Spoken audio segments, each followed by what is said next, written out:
नमस्कार दोस्तों, इस वक्त हम हैं कुरुक्षेत्र के गुरुकुल में। राज्यपाल आचार्य देवव्रत जी का ये गुरुकुल है और बहुत बढ़िया गौशाला यहाँ पे संचालित हो रही है। वेस्ट यूपी में ऐसी कोई गौशाला हमने शायद ही देखी हो। हालांकि पूर्व केंद्रीय मंत्री संजीव बालियान जी ने मुजफ्फरनगर में शुरुआत की काऊ सेंचुरी के जरिए, अब बढ़िया रख रखाव भी हो रहा है, लेकिन अभी भी पश्चिमी यूपी में ऐसी कोई गौशाला हमें देखने के लिए मिली जो हरियाणा की। इस गौशाला में सुविधाएं हम देख रहे हैं। यहाँ गोबर गैस से चलने वाला जनरेटर हमने देखा और यहाँ हमने देखा वातानुकूलित, एक तरह से वातानुकूलित अब एसी कह लो, एक तरह से गायों के लिए पूरा हॉल एक तरह से एसी की सुविधाओं के साथ में। और यहाँ हमने देखा मशीनों के जरिए गायों से कैसे दूध निकाला जाता है। तो इस गौशाला के जो जिम्मेदार लोग हैं उनमें से एक हमारे साथ में है। भाई जी, क्या नाम है? राजकुमार सर। नमस्ते जी। नमस्ते जी, मेरा नाम राजकुमार है, गौशाला मैनेजर हूँ मैं। तो राजकुमार जी, टोटल कितनी गाय है इस गौशाला में? जो मेरे पास कैटल है 415 मेरे पास टोटल कैटल है, और जिसमें हरियाणा जो अपने इंडियन ब्रीड है वो मेरे पास 6 ब्रीड है सर जी। जिसमें साहिवाल, गिर, थारपारकर, हरियाणा रेड सिंधी, कांकरेज, ये ब्रीड मेरे पास जो अपने इंडियन ब्रीड है वो मेरे पास है।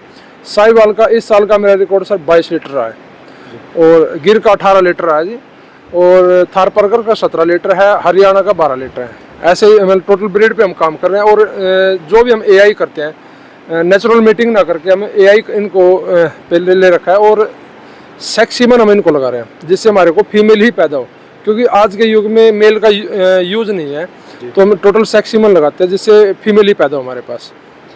गायों का स्वास्थ्य बहुत अव्वल दर्जे का है आपके यहाँ की सर। ये इनके टेस्ट के अकॉर्डिंग हम इनको फीड देते हैं, पशु की रिक्वायरमेंट क्या है उसके अकॉर्डिंग हम इनको फीड देते हैं, इसलिए इनका स्वास्थ्य सबसे बेस्ट है। तो इस गौशाला में कैसे गोबर गैस का जनरेटर चल रहा है, गायों के लिए कैसे एसी जैसी सुविधाएं उपलब्ध हो रही है, और कैसे मशीनों के जरिए गायों का दूध निकाला जाता है, वो सारी चीज़ें भी हम इस वीडियो में आपको दिखाएंगे। तो ये है इस गौशाला का गोबर गैस से चलने वाला जनरेटर। मैं तो अपनी ज़िंदगी में पहली बार देखा ये जनरेटर। हो सके आप लोग देख चुके हो, आप में से कुछ दर्शक।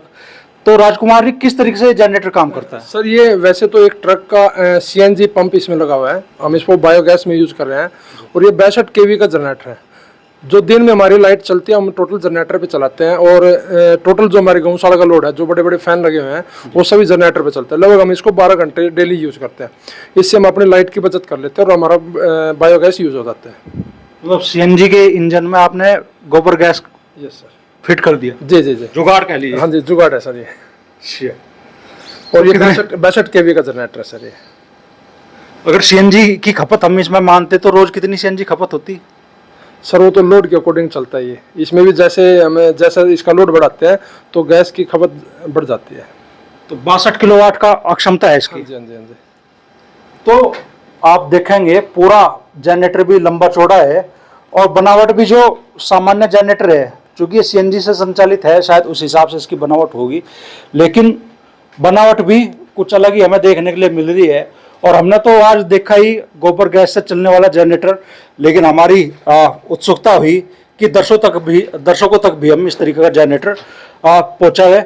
क्या छोटी क्षमता में भी गोबर गैस यूज हो सकती है जनरेटर में? बिल्कुल हो सकता है सर, वो आपको कितने लोड का चाहिए वो हो सकता है। तो किसानों के लिए तो ये लाभ का सौदा हो सकता है। बिल्कुल लाभ का सौदा है सर, बायोगैस होना चाहिए अपने पास, तो लाभ का सौदा है। तो इस गौशाला में हमें एक से एक बढ़ के नस्ल की गायें देखने के लिए मिल रही है।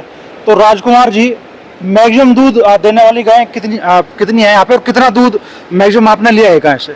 सर, इस साल का जो हमारा रिकॉर्ड रहा वो 61 का रहा है, और जो 61 किलो दूध। 61 लीटर दूध हमारा रहा है, और इसमें हमारे पास 35 से लेके 61 लीटर तक की गायें हैं, और इसमें मैक्सिमम लगभग 50 लीटर के दायरे में ज़्यादा है। जो फर्स्ट टाइमर में मेरे पास लगभग 42 लीटर तक है, सेकंड में 52 55 तक है, और थर्ड टाइम में 61 तक आई है मेरे पास। तो कौन सी नस्ल की गाय है ये जो इतना दूध दे रही है? ये HF होस्टन फ्रीजन जो गाय है वो नस्ल है सर। अच्छा, यहाँ हम देख रहे हैं जून की तपती गर्मी में हम भी यहाँ पर आए तो बड़ा शांत वातावरण दिख रहा है, कैसे इन गायों का रख रखाव आप कर रहे हैं, क्योंकि ऐसे फीलिंग हो रही है जैसे यहाँ पे एसी लग रहा हो बड़ा। इसमें ना फोग सिस्टम हमने इसमें करा है सर, जो बाहर के टेम्परेचर के अकॉर्डिंग इसमें लगभग 15 से 17 डिग्री डाउन हो जाता है हमारा जी। बाहर अभी मान के चलो 45 के आसपास है, इसमें लगभग 28 के आसपास हमारा इसमें चल रहा है। मतलब बाहर कितना टेम्परेचर बता रहे हैं? 45 के आसपास, 45 के आसपास। तो इस वक्त 28 तक इसके अंदर है। इस वक्त जहां बाहर 45 डिग्री के आसपास टेम्परेचर है, इस गौशाला में टेम्परेचर मेंटेन है करीब 28 डिग्री पे। बड़े बड़े पंखे आप देख रहे होंगे जो हवा दे रहे हैं, और साथ में चूंकि थोड़ा अंधेरा है तो आपको दिखाई ना दे, लेकिन छोटे छोटे फव्वारे लगे हुए हैं। एक तरीके से फोग, एक तरह से फोग यहाँ पे पड़ी हुई है, और वो पशुओं को ठंडक दे रही है, और वो यहाँ का टेम्परेचर भी मेंटेन कर रही है। तो टोटल कितनी गाय इस गौशाला में है? इसमें 210 एनिमल इसके अंदर है सर जी। हाँ, टोटल एनिमल हमारे पास 450 है, इसमें 210 के इसके अंदर है जी। तो शुरुआत कितने लीटर दूध से बता रहे हैं आप यहाँ पे? 35 से 35। हाँ, 35 लीटर से शुरुआत हमारी इसमें है। 35 लीटर से नीचे इसमें कोई गाय नहीं है हमारे पास। तो ये जितनी भी गायें आप देख रहे हैं, राजकुमार जी कह रहे हैं कि इनमें कोई भी गाय ऐसी नहीं है जो कि 35 लीटर से कम दूध देती है, और 50 लीटर दूध देने वाली गाय भी इनके पास में है, और हाईएस्ट इनका रिकॉर्ड गया है 61 लीटर दूध तक। तो अपने आप में इस गौशाला का संचालन भी करने वाले लोग बड़े अनूठे तरीके से इसका संचालन कर रहे हैं। और जिस तरीके से पशुओं का रखरखाव हो रहा है, सामने गाय आप देख रहे होंगे, इसकी जड़ आपको खुद बता देगी कि भाई कितना दूध इस गाय के नीचे होगा, कितना दूध ये गाय दे रही होगी। तो पशुओं के विक्रय का भी काम होता है यहाँ पे फिर? यस सर जी। जैसे हमारा दूध सरप्लस होता है तो हम पशु को भी सेल कर देते हैं। साल में लगभग 1 करोड़ के आसपास हम कोशिश करते हैं अपने पशु सेल करने की। 2.5 लाख से कम नीचे कोई गाय नहीं है सर जी। तो आप देख रहे होंगे कि बाकायदा यहाँ पे चारे की व्यवस्था कैसे होती है। पीछे की तरफ बिल्कुल पशुओं के लिए खुला स्पेस है, बीच में यहाँ पे आप देखोगे तो एक हौज है जहाँ पे पशु पानी पीते हैं, और उससे पीछे की तरफ पशुओं के लिए बिल्कुल खुला स्थान है। कोई रस्सी, कोई संकल जो हमारे यहाँ कह देते हैं लोकल भाषा में, यहाँ गायों के गले में आपको देखने के लिए मिलेगी। सारी गायें स्वतंत्र है, और सबका स्वास्थ्य भी आप देखेंगे तो चौंकाने वाला है।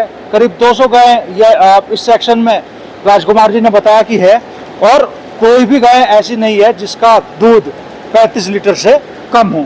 तो अपने आप में ये गौशाला अद्भुत, मैं अपनी ज़िंदगी में इससे बेहतरीन गौशाला अब तक तो देखी नहीं। मैं ये दावा नहीं करता कि भी ये सबसे बेस्ट गौशाला है हरियाणा की, लेकिन निश्चित तौर पे ये हरियाणा की सबसे बेहतरीन गौशालाओं में से एक है।